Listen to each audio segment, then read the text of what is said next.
여러분은 바닷물 하면 떠오르는 느낌, 어떤 느낌이 떠오르십니까? 짜다, 짜다 하는 느낌이죠. 바닷물은 짜다.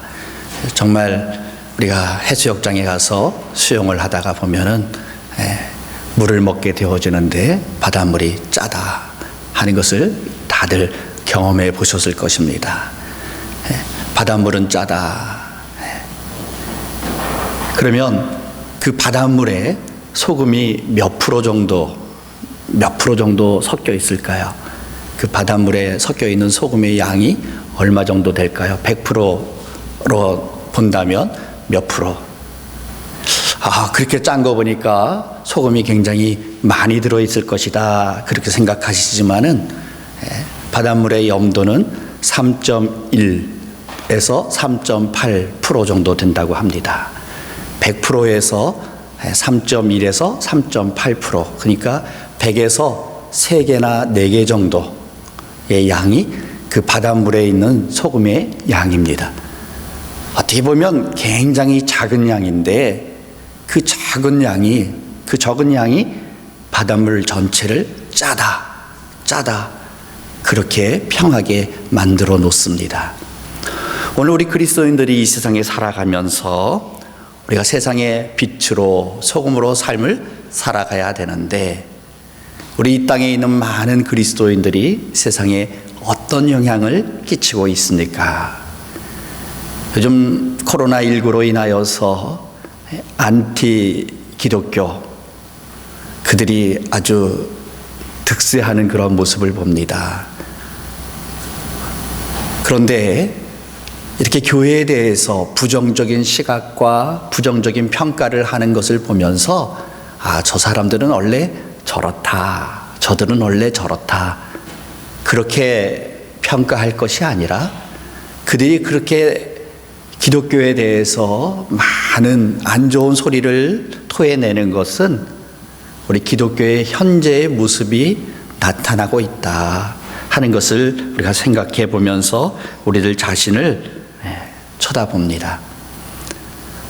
오늘 우리 그리스도인들, 나는 예수 믿는 사람입니다. 그러면 저 사람은 믿을 만한 사람, 나는 어느 교회 목사입니다, 나는 어느 교회 장로입니다, 어느 교회 집분자입니다. 그러면 믿을 수 있는 사람, 그렇게 믿음이 갔던 그런 시대가 있었습니다. 그런데 오늘날은 목사입니다, 그래도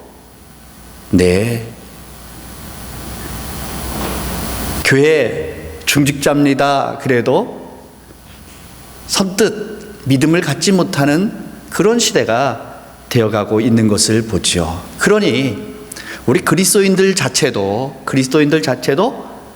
기독교인에 대해서, 같은 기독교인에 대해서 불신의 그런 모습, 시각으로 바라보는 그런 시대이니까 기독교인 아닌 세상에서 우리 기독교인을 바라보면서, 우리 교회를 바라보면서 믿을 수 있다, 그렇게 평가하기가 어렵다라는 것입니다.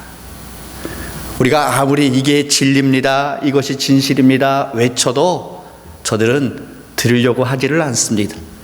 우리의 가르침을 따르려고 하지를 않습니다. 그만큼 우리 그리스도인들이, 우리 교회가 세상의 맛을 잃어버렸다 하는 것을 깨닫게 됩니다. 요즘 신천지로 인하여서 우리 한국이 떠들썩합니다. 왜 열심히 썼던 그러한 그리스도인들이 왜 이단으로 넘어가고 있을까? 왜 저들이 쉽게 이단에 속한 자가 되고 말았을까요? 그들이 하나님의 나라가 무엇인지를 모르기 때문입니다. 하나님의 나라를 잘못 알고 있기 때문입니다. 그래서 이단의 교주들이, 그 성도들이 착각하고 있는 것들을 이용해서 그것을 미혹하고 거짓된 그러한 교리로 사람들을 현혹시키는, 그래서 많은 이들이 이단으로 넘어가는 그러한 현상을 볼 수가 있습니다. 교회는 어떤 곳이냐? 교회는 어떤 곳입니까?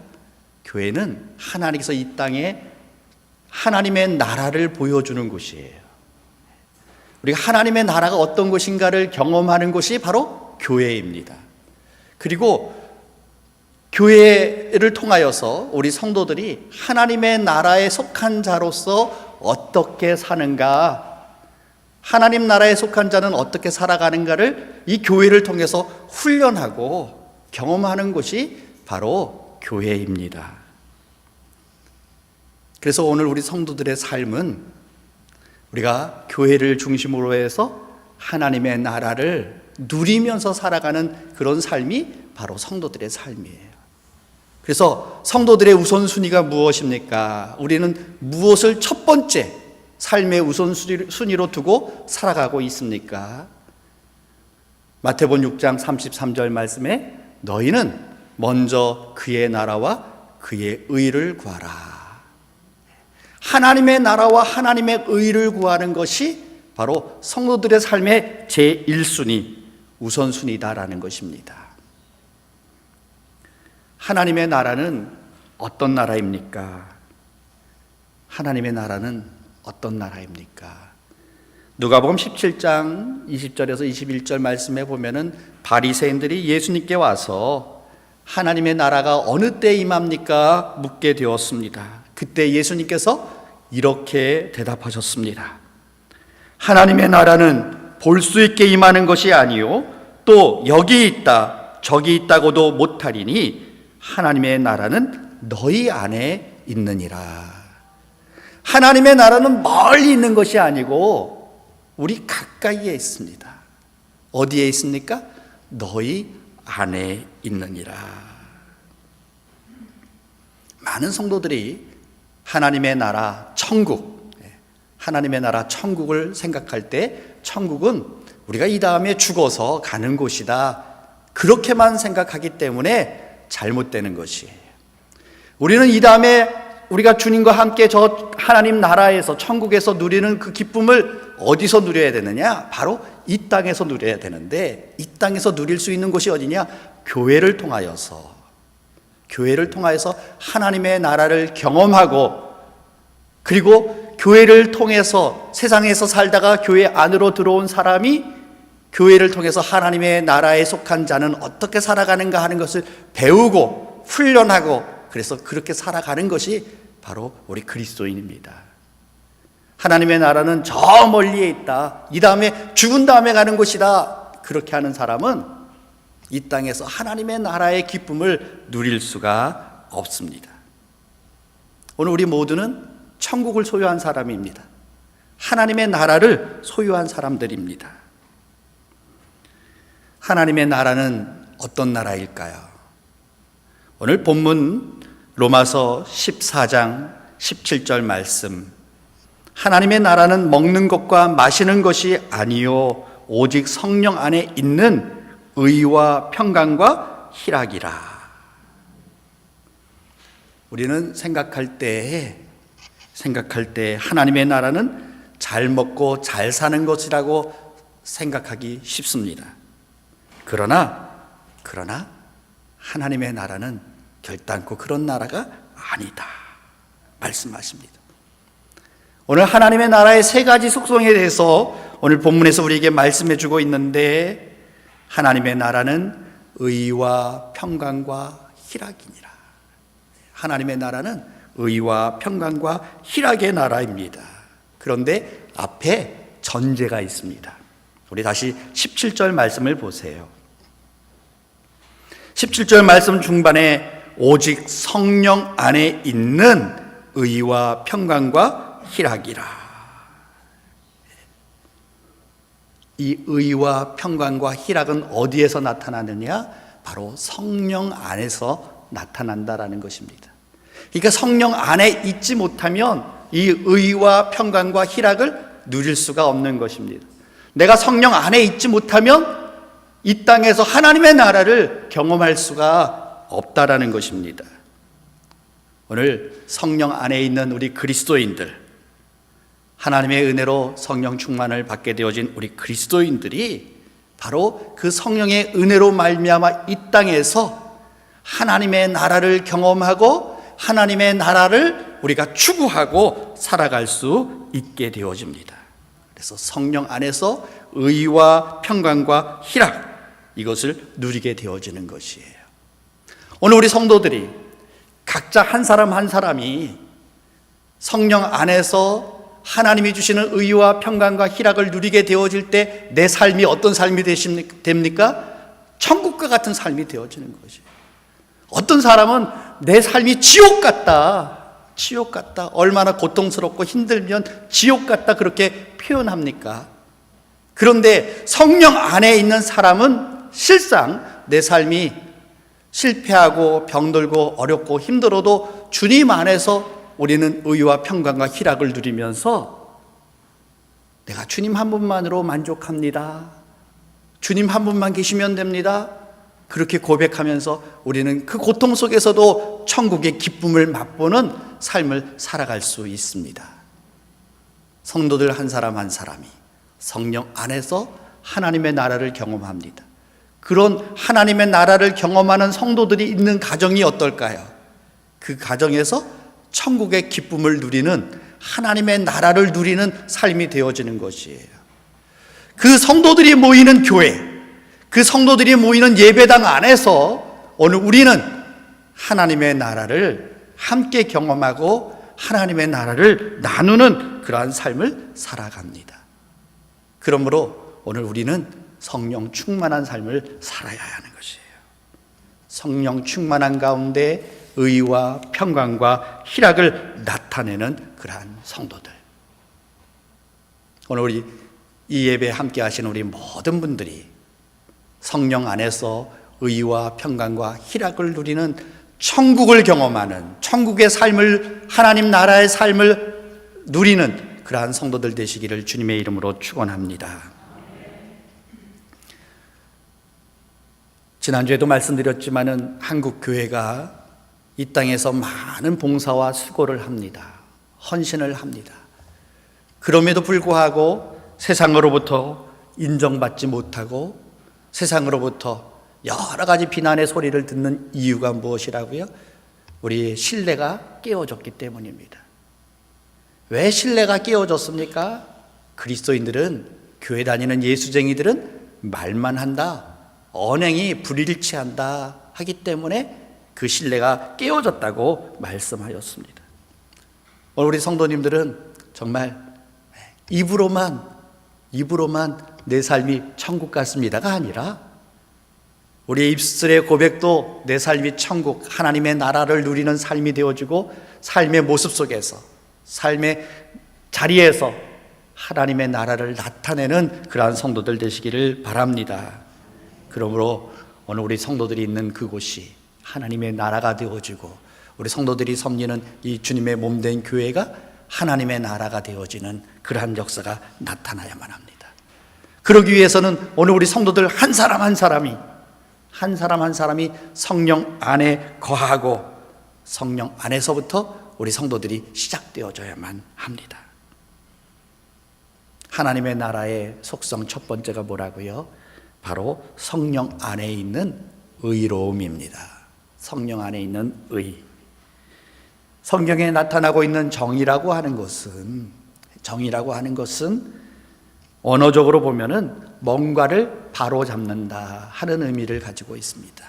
잘못되어진 것을 바로잡는다 하는 의미가 있습니다. 요한복음 8장에 보면은 예수님께서 감난산에 가셨다가 내려오실 때에 성전에 들어가실 때 서기관과 바리새인들이 음행 중에 있었던 여인을 잡아서 예수님 앞에 끌고 나왔습니다. 그리고 예수님께 그들이 묻습니다. 선생이여, 이 여자가 간음하다가 현장에서 잡혔는데 모세의 율법에는 이러한 여자를 돌로 쳐 죽이라고 되어 있습니다. 자, 선생님은 어떻게 말하겠습니까? 모세의 율법에는 간음한 여인은 돌로 쳐 죽여라, 그렇게 명령되어져 있는데 예수, 당신은 어떻게 하겠느냐 하는 질문을 예수님께 하였습니다. 예수님을 시험하기 위해서 지금 이러한 일들을 꾸며 놓았습니다. 그때 예수님께서는 아무런 대답도 하지 아니하시고 엎드리셔서 땅에다 뭔가 글씨를 쓰셨습니다. 그리고 거기에 모여있는 사람들에게 이렇게 말씀하셨습니다. 너희 중에 죄 없는 자가 먼저 돌로 치라. 너희 중에 죄 없는 자가 먼저 돌로 치라. 그렇게 말씀하셨습니다. 그때 거기에 모여 있었던 사람들이 예수님의 말씀을 듣고 양심의 가책이 되었습니다. 그래서 한 명씩 그 자리를 떠나갔습니다. 마지막에는 그 자리에 두 사람, 바로 예수님과 가늠하다가 현장에서 붙잡혀온 이 여인 두 사람만이 그 자리에 남아 있었습니다. 그때 예수님께서도 이 여인을 향하여서 이렇게 말씀하셨습니다. 나도 너를 정죄하지 아니하노니 다시는 죄를 범하지 말라. 나도 너를 정죄하지 않을 테니까 너는 가서 다시는 죄를 범하지 말라. 그렇게 말씀하셨습니다. 서기관과 바리새인들, 이스라엘 사람들이 생각하는 정의는 그 율법대로 가늠하다 현장에서 붙잡혀온 이 여인을 돌로 쳐 죽이는 것, 율법을 지키는 것, 그것이 정의라고 그들은 생각했습니다. 아마 우리들 가운데에서도 그렇게 생각할 수 있죠. 법을 지키는 것, 법을 지키는 것이 정의다. 그렇게 우리가 생각합니다. 하지만은 예수님께서 죄 없는 자가 먼저 돌로 치라. 죄 없는 자가 돌로 치라. 그리고 나도 너를 정죄하지 아니하노니 가서 다시는 죄를 범하지 말라. 오늘 예수님의 이 말씀이 바로 정의였습니다. 죄 가운데 빠져 있었던 이 여인이 예수님을 만나고 그 죄가 사함받고 그 여인은 변화되어졌습니다. 회복되어졌습니다. 다시는 죄 짓는 그러한 여인이 아닙니다. 하나님의 정의는 우리를 회복시키는 정의였습니다. 죄를 지으면 벌을 받아야 돼. 죄를 지으면 벌을 받아야 돼. 그것이 세상의 정의라고 한다면 하나님의 정의는 그것을 회복시키는 것이에요. 엄밀하게 말하면 세상에서도 마찬가지죠. 죄를 지으면 잡아다가 감옥에 가둡니다. 감옥을 가두어서 그로 하여금 죄값을 치르고 그가 갱생되어서 새 사람이 되어서 세상 앞에 나와서 이제 그런 죄를 너가 벌을 받아봤으니까 다시는 그런 죄를 짓지 말라 하는 그런 의미가 그 속에 담겨져 있죠. 오늘 우리 그리스도인들이 이 땅에서 살아갈 때 우리가 정죄하고 심판하는 자가 아니라 정말 그 사람이 하나님 앞에서 다시금 회복되어지고 바로 세워져 갈 수 있도록 이끌어주는 그러한 성도가 되어진다면 오늘 우리는 이 땅에서 하나님의 나라를 경험하고 하나님의 나라를 누리는 그러한 성도들이 되어질 수가 있습니다. 오늘 하나님이 말씀하시는 공의, 정의, 성령 안에서의 이 의를 실천함으로 말미암아 우리 주변의 모든 관계가 회복되어지고 사람이 회복되어지고 변화되어지는 그러한 역사가 나타나게 되어지기를 주님의 이름으로 축원합니다. 하나님의 나라의 두 번째 속성이 무엇입니까? 바로 평강입니다. 평강. 헬라어로 에이레네. 이 에이레네는 예수 그리스도의 속죄하심으로 말미암아 하나님과 화목하게 되어진 것. 우리가 아담과 하와가 하나님 앞에 범죄함으로 말미암아 하나님과의 관계가 깨어졌습니다.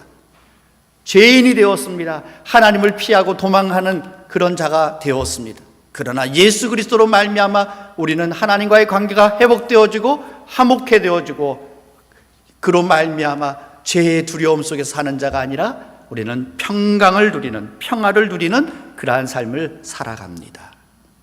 하나님의 나라는 다툼과 분열이 없습니다. 하나님의 나라는 약육강식의 그러한 세상이 아닙니다. 오늘 이 세상은 끊임없이 사람들과의 관계 속에서 많은 다툼이 일어납니다. 선한 사람들끼리 모여있다 하더라도 그 속에서 여러 가지 불평, 불만이 생겨나고 다툼이 일어나는 그런 세상에 오늘 우리는 살아가고 있습니다.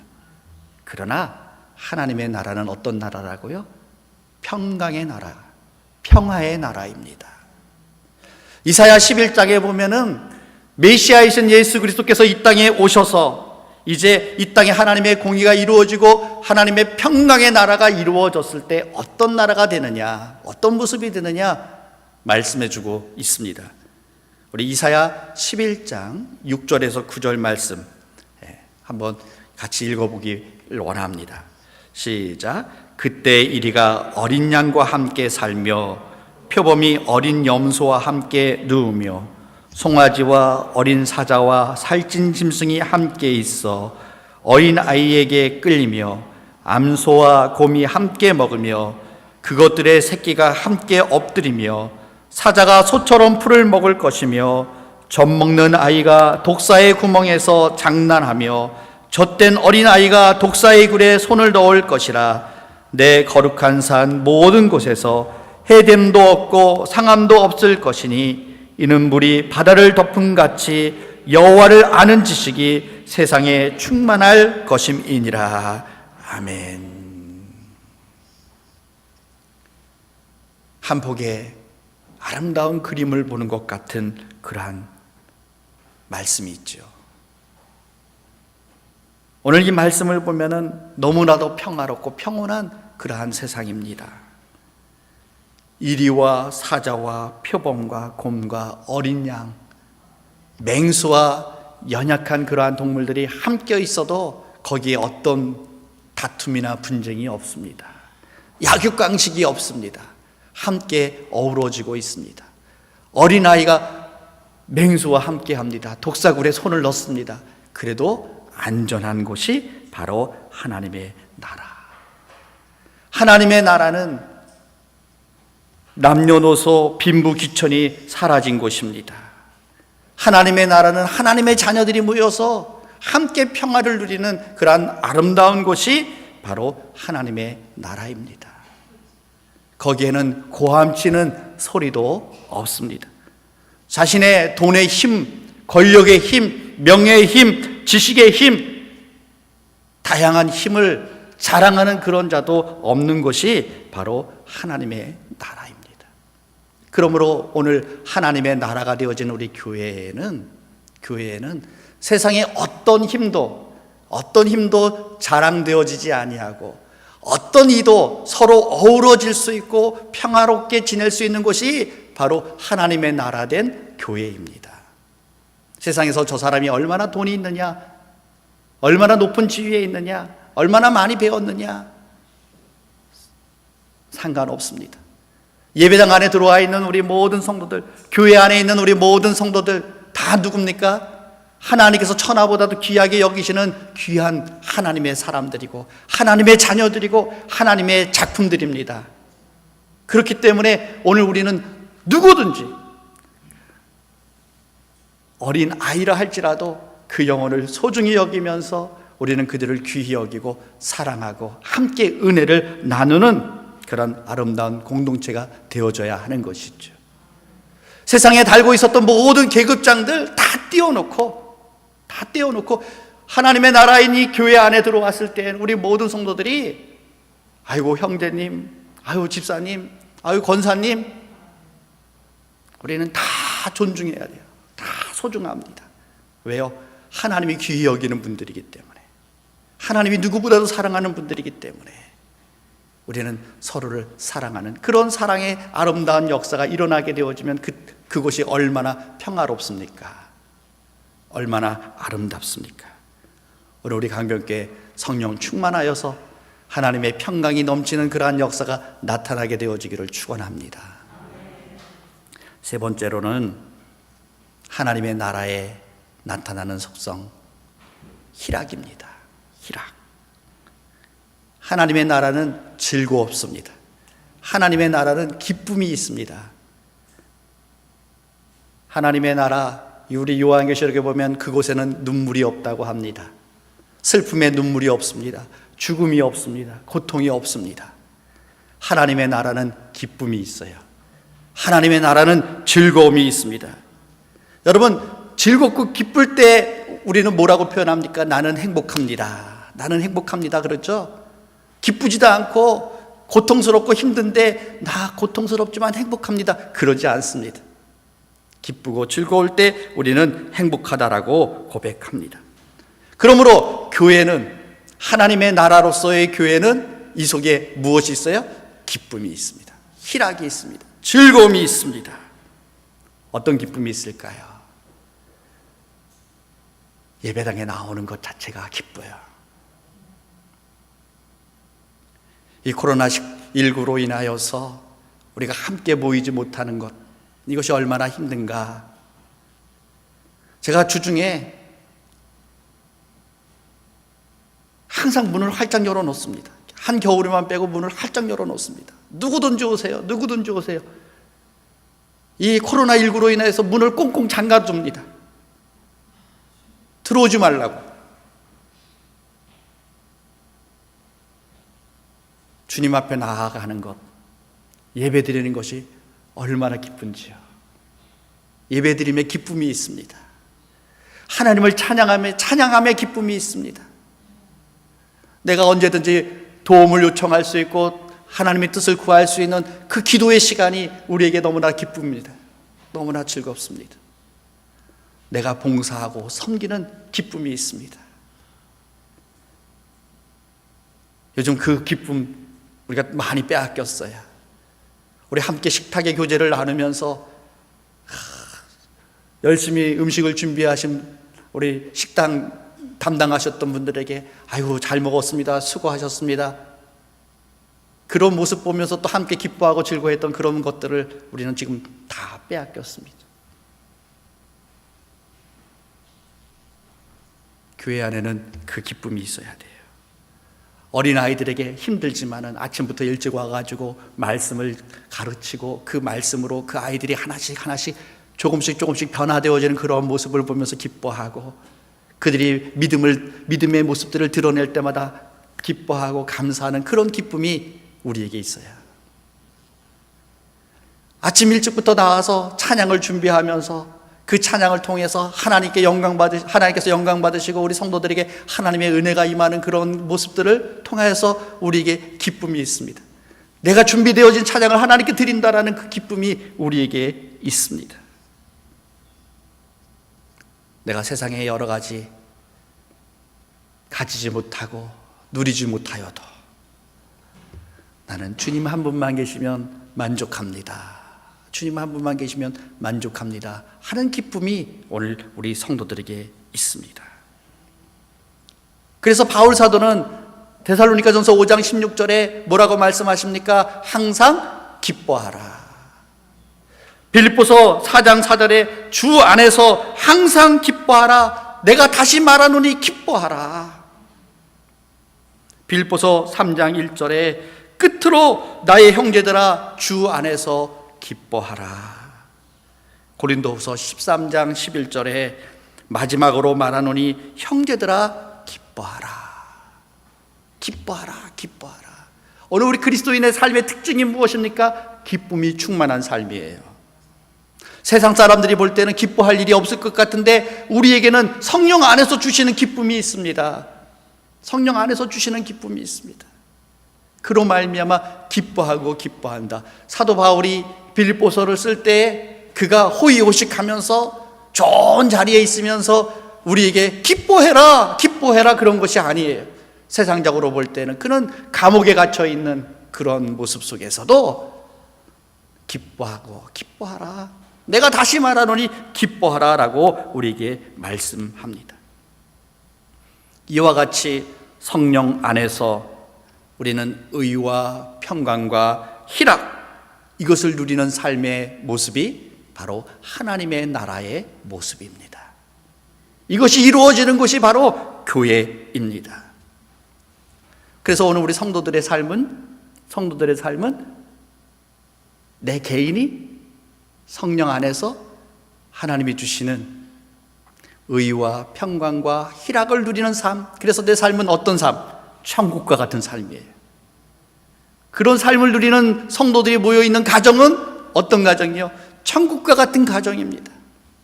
그런 성도들이 모여있는 이 교회는 어떤 모습입니까? 하나님의 나라입니다. 하나님의 나라. 하나님의 나라. 천국입니다.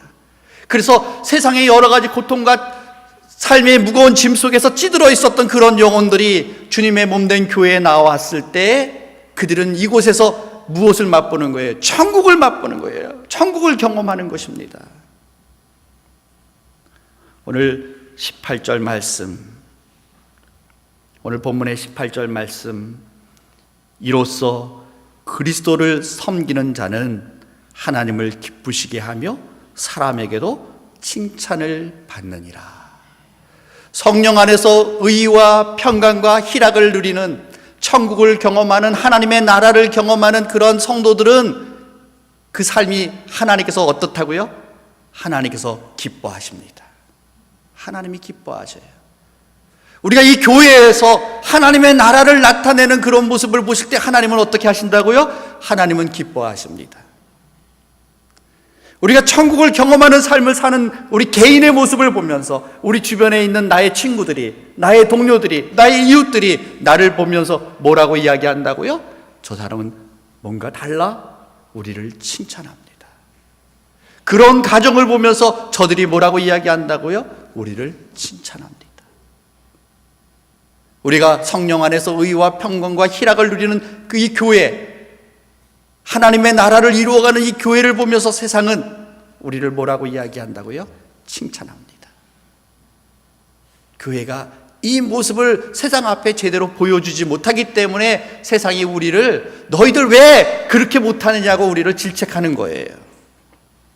오늘 우리 성도들이 오늘 이 말씀을 기억하고 우리가 성령 안에서 성령 충만함 속에서 의와 평강과 희락을 누리는 그러한 성도들 되시기를 원합니다. 그래서 하나님께서 기뻐하시고 하나님이 우리를 볼 때마다 너무 기뻐요. 그래, 너희들 그렇게 살아야 돼. 그게 바로 교회의 모습이야. 그것이 바로 너희들이 장차 누릴 하나님의 나라의 모습이야. 하나님이 기뻐하시고 그 모습을 보는 또 우리의 주변의 이웃들이, 우리의 친구들이, 우리의 동료들이, 야, 저 사람은 정말, 저들은 정말 하나님의 사람들이구나, 하나님의 사람들이구나 칭찬하는 역사가 나타나기를 원합니다. 그러기 위해서는 우리가 어떻게 살아야 될까요? 오늘 19절 말씀, 그러므로 우리가 화평의 일과 서로 덕을 세우는 일을 힘쓰나니. 우리가 이 세상에서 어떻게 살아야 돼요? 화평을 이루는 일을 위해서 힘써야 되고 서로에게 어떤 삶을 살아야 된다고요? 덕을 세워야만 합니다. 다른 사람을 실족하게 하고 다른 사람을 분열하게 하고 다른 사람을 힘들게 하는 그런 삶이 아니라 오늘 우리 성도들은 이 세상에서 평화를 이루는 자가 되어줘야 합니다. 피스메이커가 되어야만 합니다.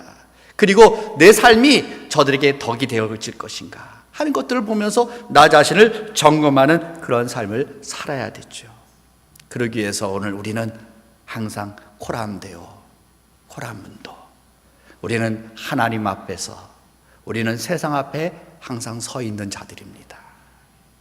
하나님 앞에서, 세상 앞에서 오늘 우리 성도들은 하나님을 기쁘시게 하고 세상으로부터 칭찬받는 그런 삶을 살아가는 성도들이 되어짐으로 말미암아 우리 개인들이, 우리 성도들 한 사람 한 사람들이 성령 안에서 의와 평강과 희락을 누리는 천국의 기쁨을 누리는 삶이 되기를 원합니다.